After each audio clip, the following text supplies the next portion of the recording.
सीताराम, जय जय रामकृष्ण हरी. आज मी तुम्हाला एक गोष्ट माझ्या मनामध्ये म्हणजे कुठेतरी ऐकायला मिळली, म्हणून मी आज तुम्हाला सांगण्याचा प्रयत्न करते आहे की जगद्गुरु तुकोबाराय, जगद्गुरु तुकोबाराय. तुका झाला से कळस, कळसावर बांधकाम होत नाही, हे तुम्हाला बी कळतं आणि मला बी कळतं.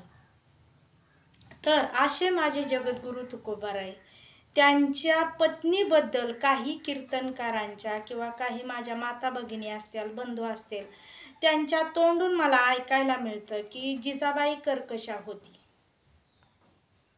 म्हणून तुकोबाराय घरात थांबत नव्हते.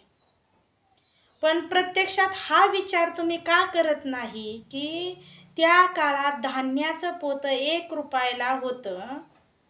त्या काळात संपूर्ण देहू गाव तुकोबारायांच्या मालकीचं होतं. 65 लाखाची जागीरदारी जगद्गुरु तुकोबारायांची होती. सर्वांक त्यांचं कर्ज होतं, म्हणजे सर्वांकडून वसूल करायचं होतं. प्रत्येकाला त्यांची सावकारकी होती, प्रत्येकाला ते पैसे वाटप करत होते. परंतु दुष्काळ असा पडला की कोणीही पैसे देऊ शकणार नाही. स्वतः जगद्गुरु तुकोबारायांची पत्नी अन्न पाणी पाणी करता गेली, म्हणून तुकोबारायांना वैराग्य तयार झालं की जर स्वतःची पत्नी आणि मुलगा जर अन्न पाणी पाणी करता गेलं तर कुणाकडून मी कर्ज वसुली करू. पर्यायाने नंतर पाऊस झाला, लोकांची परिस्थिती सुधारली, पण तोपर्यंत महाराजांनी कर्ज खत पाण्यामध्ये डुबवली होती. कुणीही महाराजांची ओळख धरली नाही. आणि अशा अवस्थेत जिजाबाईला क्लेश किंवा डोकं दुखणं साहजिक आहे ना.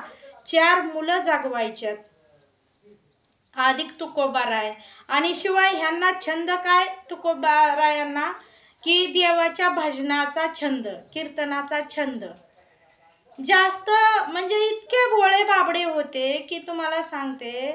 एक कुठं पुस्तकात लिहिलंय, मी तर काय वाचण्यात माझ्या नाही आलं, पण असं लिहिलंय की जगद्गुरु तुकोबारायांच्या मंडळीने ऊसाने मारलं. खरं आहे का हो?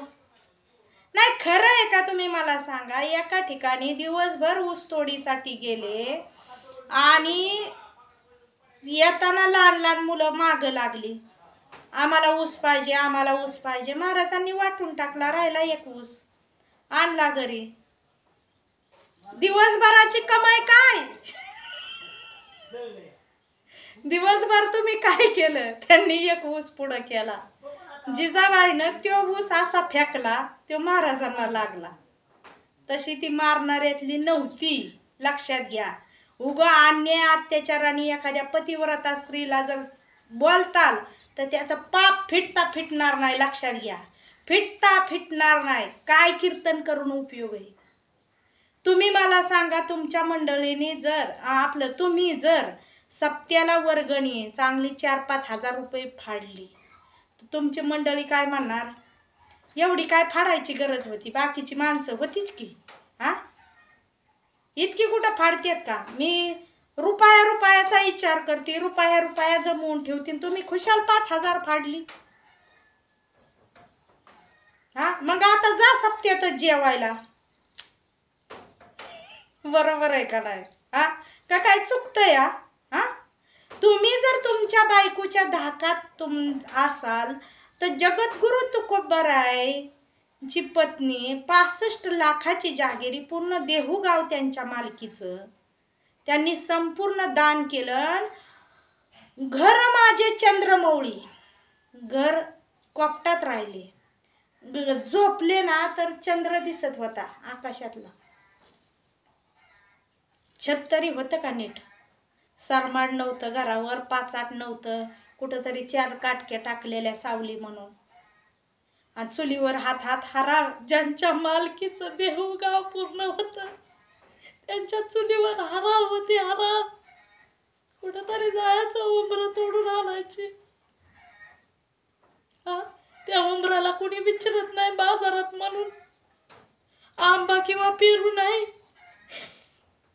त्या उंबराला कुणी बाजारात विचारत नाही, म्हणून ती उंबरं आणायची. ते लेकरांना फुकून फुकून घालायची खायला. जिजाबाई रागावणार नाही. तुम्हाला काय अधिकार आहे तुम्हाला जिजाबाईला नाव ठेवण्याचा? हा अहो, ज्यावेळेस तुकोबारायांना एवढा छंद लागला होता, ज्यावेळेस आहे ना तुकोबारायांच्या परस्त्रीचा आळा आला, त्यावेळेस जिजाबाईला माहिती होतं आपलं मालक तसं नाही ऐकतं. कारण त्यांच्याजवळ नाहीच, काय पैसा नाही, पाणी नाही, कशाला कुठली बाई त्यांच्या मागे लागल. त्यावेळेस परस्त्रीचा आळा आल्या मुड्या गाढवावर बसवलेलं काढल्यावर जिजाबाईनं बचकत बसवणं असं गोटा घेतला. म्हणली ते काळ्या इट्याचं डोकंच फोडते आता.